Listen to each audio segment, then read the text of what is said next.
we all doing? It's doing great. All right. Well, I know I'm the speech right before lunch, so it was about 10 minutes. So I will promise you will not be any more because it looks like a good lunch is awaiting us. So, all right. So go closer to the microphone. So my presentation here today. First off, I want to thank you all for allowing us the opportunity to be here to speak with you guys. And oh, here you go, and you can have it. So they can hear. Gotcha. All right. This all good?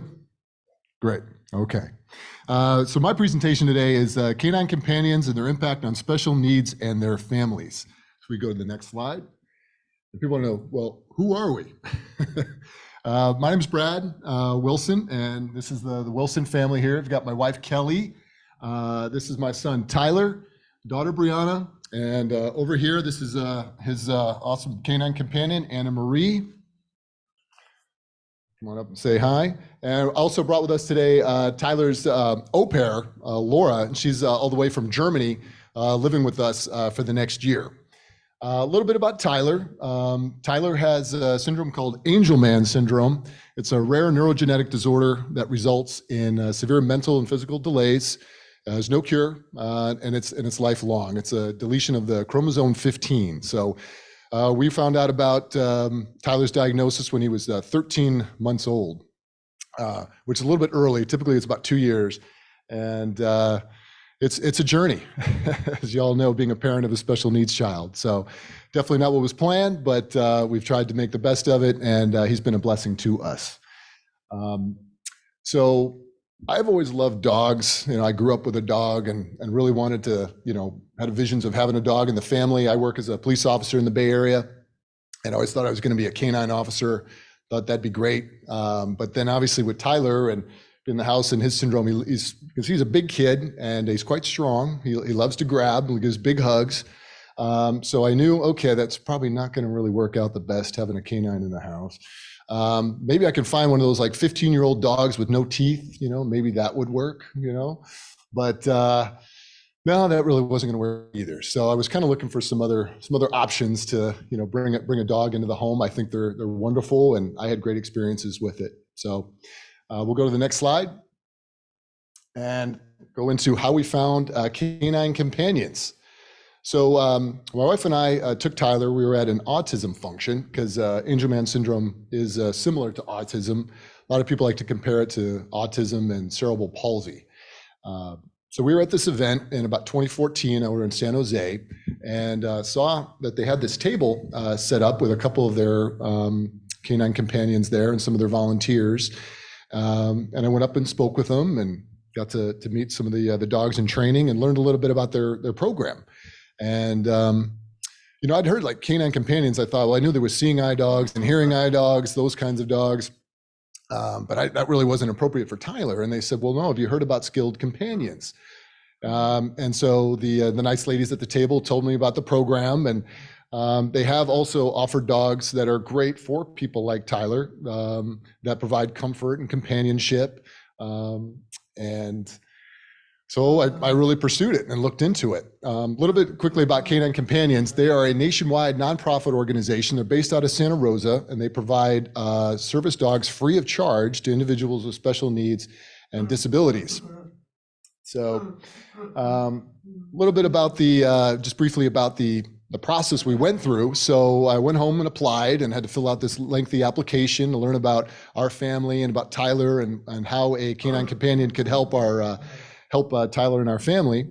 So it took about 2 years actually to be on the wait list. We had to go through a phone interview and then I had to actually go up to the Santa Rosa, to the main headquarters and do a tryout and make sure that I could, I was worthy. So, so then we waited about 2 years to then be on a wait list. But obviously well worth the wait. We finally got that call that said, hey, we've got a spot for you in team training.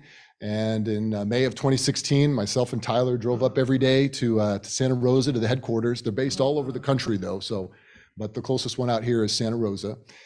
They do offer living accommodations for people who do come out of the state or in the area to stay there. But unfortunately, Tyler just does not like to sleep outside his home. He just loves his home so much. So We ended up having to do that drive from Dublin, California up to Santa Rosa every day. But lifelong memories, and I'll go into a little bit later, just the impact that had on me, and just the experience that it was. So it was a 2-week training, wonderful organization, some of the best people I've ever met. We met some other great families with different syndromes and disabilities, and had our great community. And basically, these dogs have been getting trained for 2 years.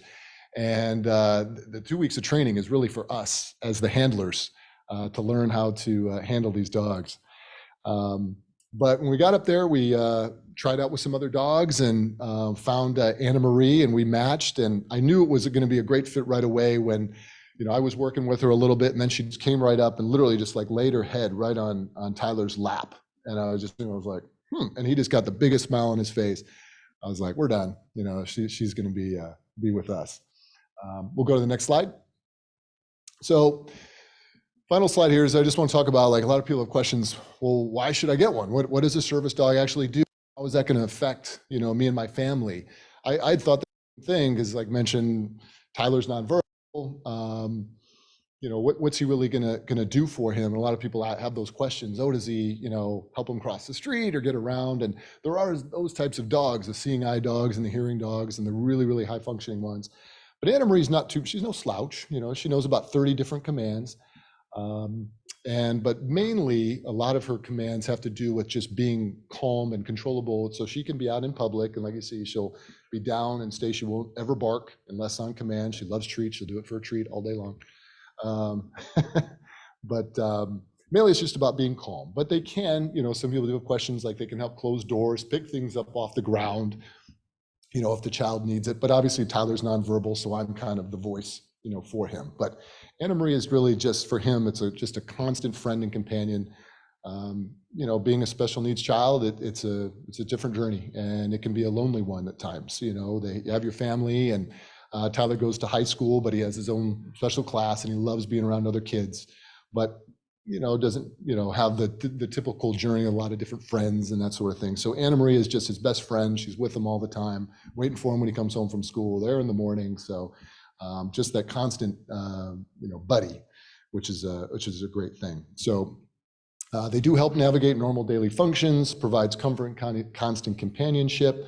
Another great thing that I highly encourage you guys to look at is just the social bridge it can bring, and the education that they can bring, not only to Canine Companions, but to your specific, in this case, in GM1, which is another, like Angelman Syndrome, a rare disorder, and not a lot of people know about it. So a lot of people might see Tyler and they might be intimidated to come up and talk to him, or to see us when we're out in public. We might be at a coffee shop, but having Anamarie, it just really creates that nice social bridge. And just especially for kids to be able to come up and approach us, ask questions, and hey, usually at times they want to come up, hey, this is Tyler's dog, what's your name? This is Tyler. And gives us a great gateway to then for them to ask questions about Tyler and Angelman Syndrome. And Anamarie loves people. We always encourage people to come up and talk to her and pet her, and we'll bring her around in a little bit, and she loves it. So loves to meet new people. So there is that social bridge for the educational component. And then I mentioned I was going to talk about this, the greater bond, I think, which is a key component between the recipient and their family. Just, on a personal level, being the dad, this is my firstborn, my son, we're the end of the Wilson line. And, I all my hopes and dreams of, he was going to be playing sports, and we were going to teach him to drive, and he'll have his first girlfriend and all these things, just the typical journey, the father and the son that they have. And when you get that diagnosis, you realize it's not a death, but it's a death of a dream. So I kind of struggled for a little while of finding what was going to be my journey with Tyler, and how was I going to bond. I give a ton of credit to my wife Kelly. She does all the behind the scenes stuff, which you guys know, as parents and caregivers and educators. I mean, it's a lot. There's a lot of services out there, but you got to be able to tap into those services. And so that's kind of her role. She fights like hell with the school district to get all the services that we need, and with the state and everything. So I kind of sit back and say, great job, honey, and super supportive. But I'm like, hey, what can I do to help? And So this was something I felt like it was a great thing for Tyler and a great thing for our family. And like I mentioned, you know, I'll treasure those 2 weeks that we drove up every day and we're in training together and to build that bond with Anamarie and Tyler and myself. And it forces me to like get out of my comfort zone and do stuff out in the public, you know, together because she needs it. She needs the training. So we go out to different coffee shops. We'll go out to restaurants. She came with them last year for Tyler loves water and loves swimming. We went to the Great Wolf Lodge out there in Manteca, and you know, I had a great time. You know, loved it. And Anamarie, of course, you know, came with us. So it just gets me, you know, out of my head sometimes and forces me. Hey, it's not just about this. Isn't about me. This is about us. And having Anamarie, you know, makes me step up and makes me a better person, better dad. So can't understate that. And then just finally, you know, having a canine companion in your life, you know, builds those lifelong memories. I'm sure a lot of you may have had a dog, you know, in your life growing up, and you have those pictures and memories at the holidays and family functions, and they're really, really wonderful creatures. And they can really add a lot, not just to your child with special needs, but I know my daughter, she used to have a fear of dogs before Anamarie came in the house, and now it's like they're best buddies. And she's a great advocate herself, you know, for speaking about Canine Companions. And, you know, it's inspired her. She now works with her best buddies group at high school. She's a freshman in high school and now goes to the same school as Tyler, who's a junior. So, you know, it's all positive and all good. So, again, just I highly encourage you to take a look at Canine Companions or another. There's a lot of other different organizations out there. And you know, to consider adding a dog to your life. You definitely won't regret it. So happy now to take any questions, or I can show just a couple tricks. Anamarie will do anything for food, so kind of show you a couple things if you want. But like I said, I'll bring her around. She loves meeting people. Please come on up, say hi, ask questions, and like I said, I try to keep this brief because I know we got lunch waiting. So just again, thank you for your time, and I think this is great. You guys are having this opportunity to have this conference. So thank you.